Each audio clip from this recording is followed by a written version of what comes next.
Prepare-se para o inacreditável. No Arquivo Cast, Daniel Lopes, do Flow Podcast, conta a história chocante do homem que atravessava paredes e os segredos de um programa americano que deu terrivelmente errado. Você não vai acreditar. Só que aí, o que acontecia? Esse pessoal percebeu que se você, além de fazer essa partição da consciência do cara, você jogasse alguns espíritos para dentro do cara para ele ficar mais forte, o negócio ficava melhor ainda. Então, estamos falando mesmo de ritual. Ritual. Esses caras eram ocultistas, pô. Um dos apelidos do Josef Mengele era Herr Grünebaum, que é Senhor Árvore Verde. Por que Árvore Verde? Por causa da árvore da vida da Kabbalah. Porque ele usava a Kabbalah para fazer essas estruturas, né? Kabbalah que é da cultura judaica. Então, a Kabbalah tem a Kabbalah normal e tem a Kabbalah Clifot. A Clifot é ela como se fosse invertida assim, usada para o mal mesmo, entendeu? Então, eles descobriram como usar aquilo ali como se fosse um diagrama da consciência humana e encaixar um monte de espírito dentro do cara para ele virar o Hulk ali, meu irmão. Então, isso é muito interessante porque eu já vi, por exemplo, relatos de pessoas assim de cultos mais tradicionais, o cara falando que, poxa, ele incorporava uma entidade chamada Pai Joaquim da Angola. Ele falou, meu irmão, quando eu incorporava esse cara, eu batia em 13 pessoas sozinho, maluco. Pulava 3 metros de altura, arrebentava geral. E o interessante é que esse cara falou que para ele conseguir incorporar essa entidade, ele fez um ritual que implantaram bilhas de aço no ombro e na base da coluna dele. Que aí ele fazia um gesto, quando ele fazia esse gesto, conectava o polegar nessas bilhas e chamava o espírito vinha e o maluco virava Anderson Silva misturado com Bruce Lee, meu irmão. Saía espancando geral. Aí eu falei, pô, os caras podiam no UFC, né, pegar um desse aí tá ferrado, né? Caraca, é tipo a transformação do Jaspion. O cara acho que não mudava fisicamente, mas ele ficava com a força absurda. Então eu falei, meu irmão, tem fundamento essa parada, hein? Isso aí faz sentido. Aí, cara, o que acontece? Quando esses alemães perderam a guerra, os americanos não são idiotas, eles falaram, vocês têm, pros cientistas, vocês têm 2 opções. Pegar pena de morte, ou pena prisão perpétua, ou vir trabalhar comigo. Qual que você prefere? Aí o cara, eu vou botar a opção B aí, que eu acho que achei mais maneiro. A marca B aí pra mim. Foi todo mundo dos Estados Unidos, cara. Então, nos Estados Unidos, eles continuaram esse projeto do Josef Mengele. Ficou um projeto dentro da CIA, escondido, que veio à tona em 1973 com a Comissão Parlamentar de Inquérito no Senado americano, chamada Comissão Church. A Comissão Church era o nome do senador lá, né? Frank Church. Não é porque rolou na igreja, não. Era o sobrenome do cara. E o Frank Church, cara, ele começou uma investigação para analisar os assassinatos ilegais que a CIA estava fazendo. E aí, nisso, o Senado tem um comitê de inteligência que tem direito a pedir certos documentos. Eles pediram os documentos, vem uma pilha de documentos. No meio desses documentos, os caras falam, o que é isso aqui? MK Ultra. MK Ultra é Mind Control. Só que é control com K, porque é em alemão. Controle, né, em alemão. Então, o próprio projeto MK Ultra, você vê que são os alemães fazendo isso. Aí você começa a entrar em histórias, como de um cara, que eu não sei o nome real dele, mas ele se apresenta como Robert Duncan O'Finian. Esse cara, ele deu várias entrevistas, mas ele apareceu num episódio de um programa com um nome muito sugestivo chamado Conspiracy Theory, né, Teoria da Conspiração, que era apresentado por uma figura muito interessante, que era o Jesse Ventura. Jesse Ventura, para quem assistiu Predador 1, você lembra do Predador 1, que é na floresta, lá com o Schwarzenegger? Tinha um cara, todo mundo ali era fortão, bombadão, né? Tinha um cara que é um bigodão, tava sempre com um chapéuzinho, machão. Esse é o Jesse Ventura. Deixa eu ver o Jesse Ventura aí. Jesse Ventura, bota no Predador que ele vai... Hoje ele tá carcomido, né? Tá igual tá igual o Contos da Cripta. Contos da Cripta, que tinha uma caveirinha que era careca, mas tinha uns cabelinhos. Ele tá assim, careca, cabeludinho. Jesse Ventura. Meu irmão, esse cara que apresenta o programa. Apresentava, né? Passava na True TV, que era o canal True TV. Aí ele, quando ele tomou o tiro no peito, né, que ele foi assassinado. Agora tá vendo ele ali, ó, carcomido ali, ó. Tá parecendo mesmo o Contos da Cripta, cara. Verdade. Então, esse cara, meu irmão, ele tem uma história muito peculiar, porque esse cara foi, segundo ele diz, fuzileiro naval, e do fuzileiro naval ele foi SEAL, que são os focas, que é a tropa de elite. Ele foi governador do Arkansas, se eu não estou enganado. E ele é um ator hollywoodiano e foi também lutador de WWE, que é a luta, né, aquela luta livre americana. Então esse cara conhece o setor militar, ele conhece o setor político, ele conhece Hollywood, então ele tem um conhecimento interessante, né, uma experiência única, assim. E ele comandava esse programa, Conspiracy Theory, com Jesse Ventura. E aí, um dos episódios, ele fala sobre super soldados, super soldiers. E ele entrevista esse cara, o Robert Duncan O'Feely. Robert Duncan O'Feely, a história que ele conta, inclusive ele diz que Identidade Bourne, Jason Bourne, é a plágio da história dele. E aí ele processou o estúdio, falando que era a história dele, e perdeu, né? Tem uma senhora que processou Matrix também, falou que a história era dela. Sempre tem umas paradas dessa, né? Uhum. Ele falou que ele que é o Jason Bourne original. A história que ele conta, ele antes dele descobrir que ele tinha essa história, que era uma coisa secreta na mente dele, oculta por causa dessas personalidades, ele escreveu um livro chamado, muito interessante, que eu tenho também, Innocence Turned Deadly, que é a inocência transformada em algo mortífero, né? Nesse livro, ele já meio que contava uma história que ele achou que era uma ficção, mas ele estava contando a própria história sem saber, segundo essa teoria. A história que ele conta é a seguinte. Ele é lá do Kentucky, eu acho, no interior dos Estados Unidos. E aí, isso tudo ele... Deixa eu contar fora da ordem, porque fica mais interessante como aconteceu. Ele era um cara normal lá do interior dos Estados Unidos, tinha uns empreguinhos dele, dava aula de arte marcial, não sei o quê. Só que aí ele sempre teve pesadelos muito estranhos. Pesadelos dele lutando na guerra, do Vietnã, matando gente, tomando tiro. Ele falou, pô, nunca fui pra guerra, de onde que eu tô tirando essas coisas? Acho que eu tô vendo muito filme. E aí, isso foi piorando. Quando ele chegou com uns 30 e poucos anos, ele falou que vou ficar maluco, porque os pesadelos viraram um flash que vinham com ele acordado. Uhum. E aí um dia ele falou que estava dirigindo, uma caminhonete veio, um caminhão, jogou ele para fora da estrada, ele capotou, quebrou 2 vértebras do pescoço, e aí foi para o hospital, botaram ele numa máquina de ressonância magnética. Segundo ele, a máquina de ressonância magnética queimou os implantes que tinham no cérebro dele e no resto do corpo. E o pior de tudo é que ele tem as imagens, ele mostrou pro Jesse Ventura. Implante no cérebro, na mão, no ombro, nas costas, vários implantes metálicos dentro do corpo. E aí ele falou, cara, tô ficando maluco, o que tá acontecendo? Pô, fiquei doido. E ele disse que quando queimou o implante do cérebro, ele começou a lembrar de tudo, porque o implante segurava as memórias reprimidas, né? Uhum. E aí o que ele lembrou? Ele lembrou quando ele tinha 6 anos, depois ele descobre que o pai dele era um agente da CIA, que ninguém sabia. Obviamente, não é um agente secreto, né? Um bom agente, ninguém sabe que ele é um agente, né, pô? Aí ele... É a minha crítica à sociedade secreta, por exemplo. Não são muito secretos, né? Não é. É segredo que eles fazem lá dentro, né? Que eu não fui lá ver, né? E tem a sociedade, dentro da sociedade, o cara fala, agora eu cheguei no miolo do... Aí que tem muito mais, né? Esse que é o problema. Então, cara, ele falou que quando ele tinha uns 6 anos, o pai levou ele para um centro comunitário lá do interior, lá do Kentucky. E aí ele chegou lá, tinha um monte de criança tentando montar uma quebra-cabeça.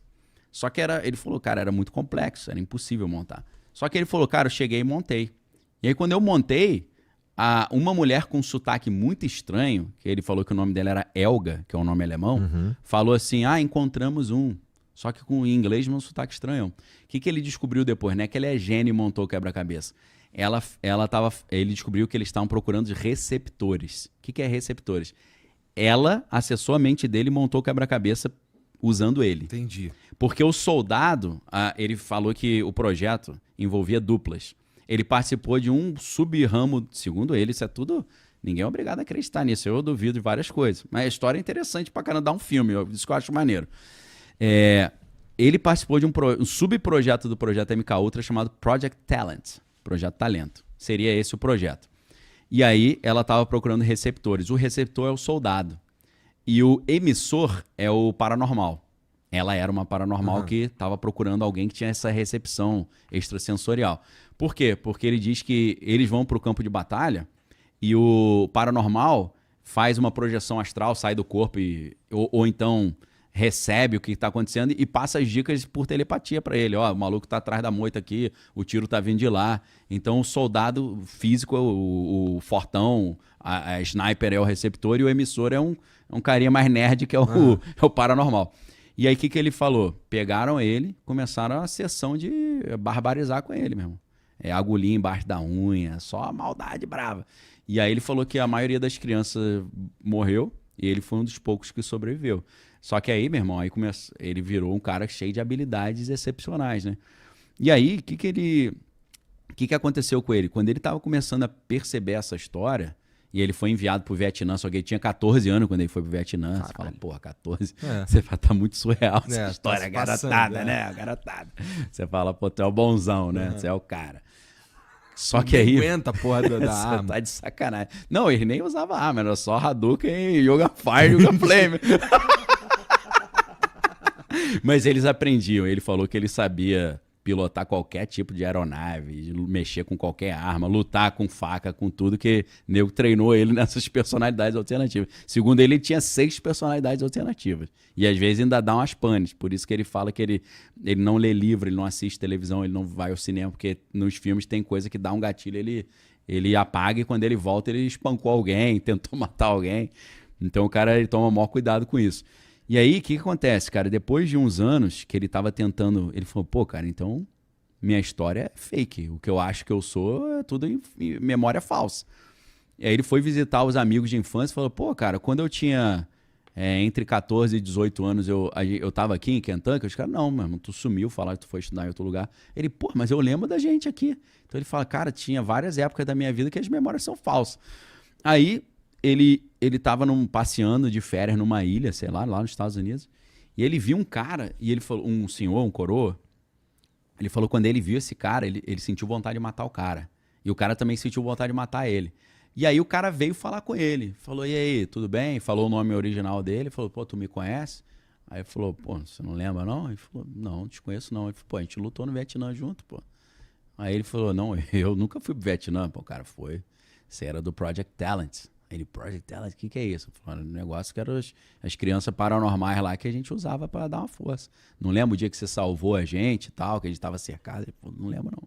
O nome desse cara, esse cara já faleceu, mas o nome original dele é conhecido, é Dave Corso. E o Dave Corso confirmou toda essa maluquice que ele falou.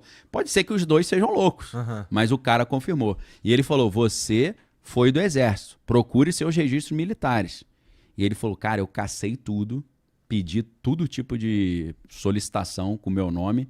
A única coisa que apareceu foi um atendimento médico dele no exército. Que ele tomou um tiro e foi. Ele falou, cara, então eu participei do exército, pô.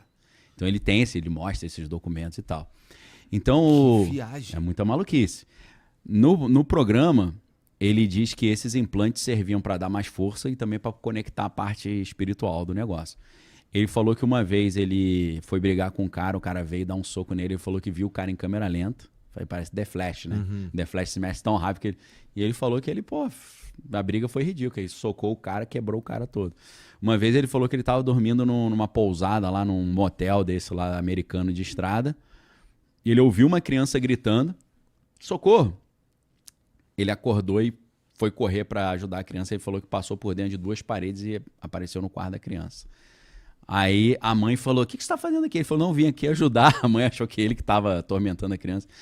Essa parte é muito interessante, porque a gente olha isso e fala, pô, o cara tem problema psiquiátrico, né? Assim, uma viagem, total.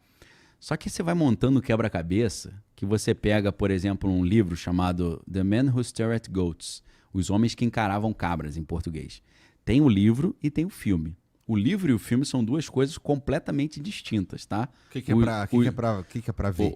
Dá pra ver os 2. Tá. Só que o filme é uma comédia em cima do livro. Os 2 tem... O livro tem em português. Eu tenho o original em inglês, mas tem em português. E o filme é um filme legal pra caramba. A direção do George Clooney. É com aquela galerinha amiga do George Clooney, né? George Clooney, Ewan McGregor, Kevin Spacey. E conta a história real, que é do projeto Stargate, que é o soldado Jedi do exército americano. Isso é documentado, isso existe. Se os caras fazem realmente o que eles fazem, falam que eles fazem, eu não sei. Tem algumas provas. Então, esse detalhe dele passar pela parede, isso é muito interessante, porque o filme termina, não é um spoiler, mas o filme termina um cara vindo correndo tentando passar pela parede, porque eles estavam buscando essa técnica, num projeto diferente. Uma coisa é o Project Talent, o outro é o projeto Stargate, que é no Fort Meade, lá que foi dentro de um quartel nos Estados Unidos, comandado por um general 3 estrelas do exército chamado Albert Stubblebine, que era o chefe da inteligência americana global. E esse general Albert Stubblebine, cara, ele já deu algumas entrevistas, tem vídeo ele já é falecido, mas ele deu entrevistas falando, nossos soldados tinham capacidade de, olhando para uma cabra, matar a cabra. Só olhando. E alguns deles conseguiam passar por paredes. O maluco mandou essa mesmo. Aí você fala, cara, é um surto coletivo, né? Mas são isso, vários malucos. Como é que, vamos lá. Vamos supor que, beleza, os caras passam pela parede. Sim. Passar pela parede é um fenômeno físico e que contradiz, inclusive, uma lei específica da física que não dá para ocupar dois corpos não ocupam o mesmo espaço. Sim.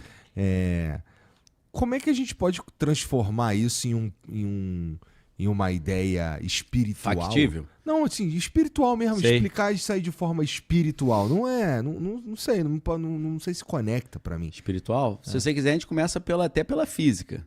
Então vamos. Porque quando você pega a física de Einstein, que é das coisas grandes, isso não faz sentido. Mas pela física quântica faz.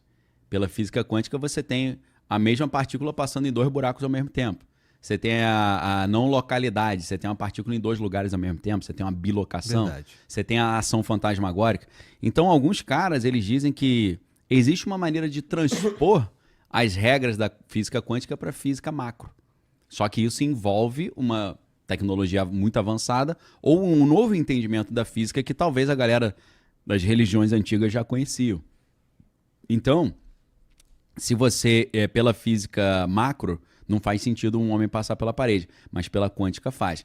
O Albert Soboleyn, o general, ele explicava o seguinte: quando você entende que num objeto físico tem espaço entre os átomos, e você também é um objeto físico que tem átomos e espaço entre os átomos, e você entende que tem mais espaço do que átomo, isso não fica tão surreal. É como se os espacinhos conseguissem passar por eles, né?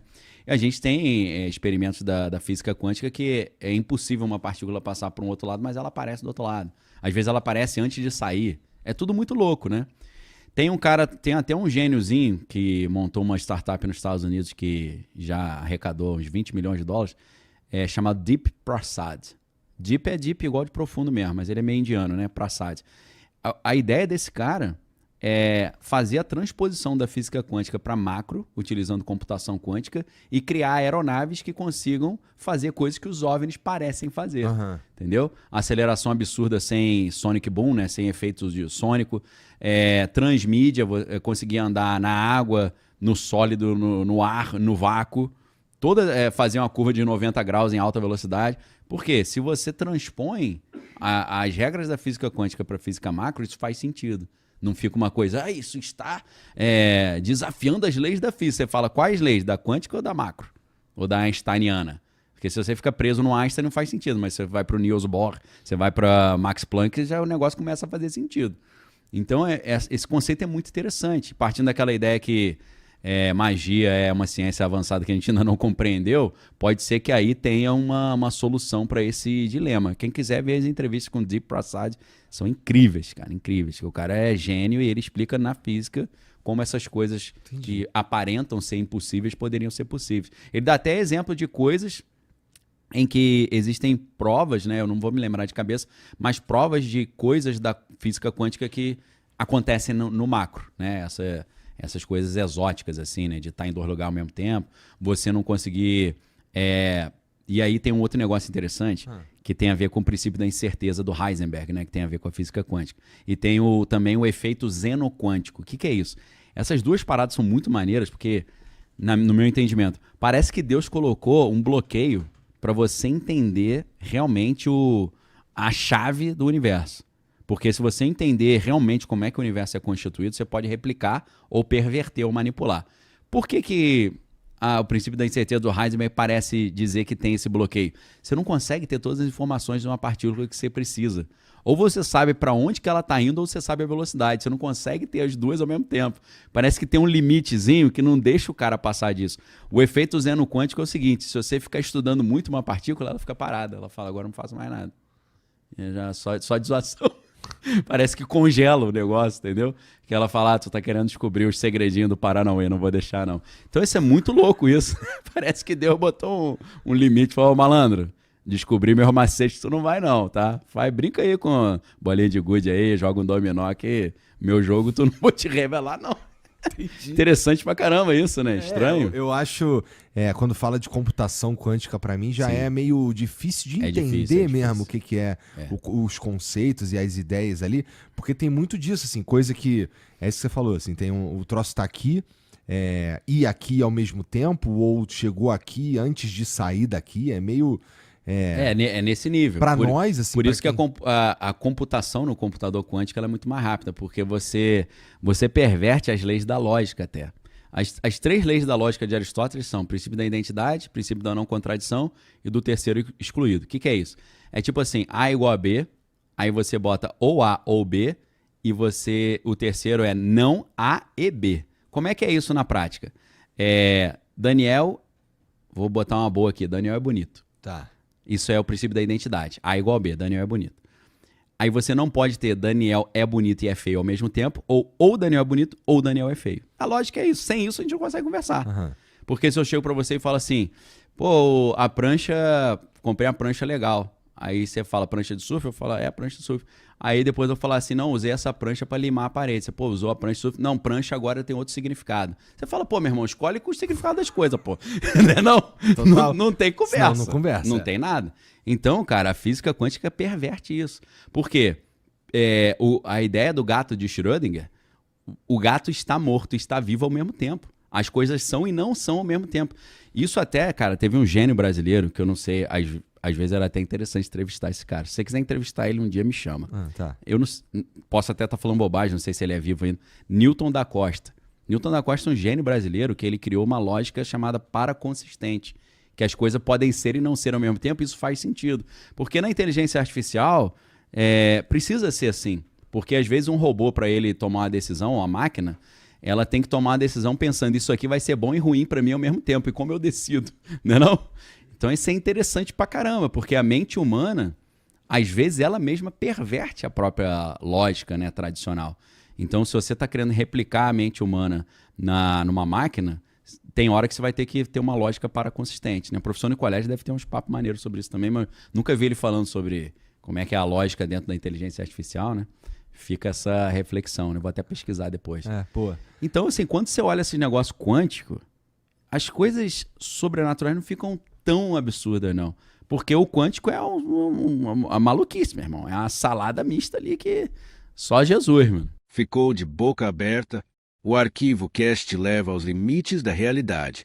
Para mais histórias surpreendentes e segredos revelados, inscreva-se agora. Até o próximo vídeo. Tchau.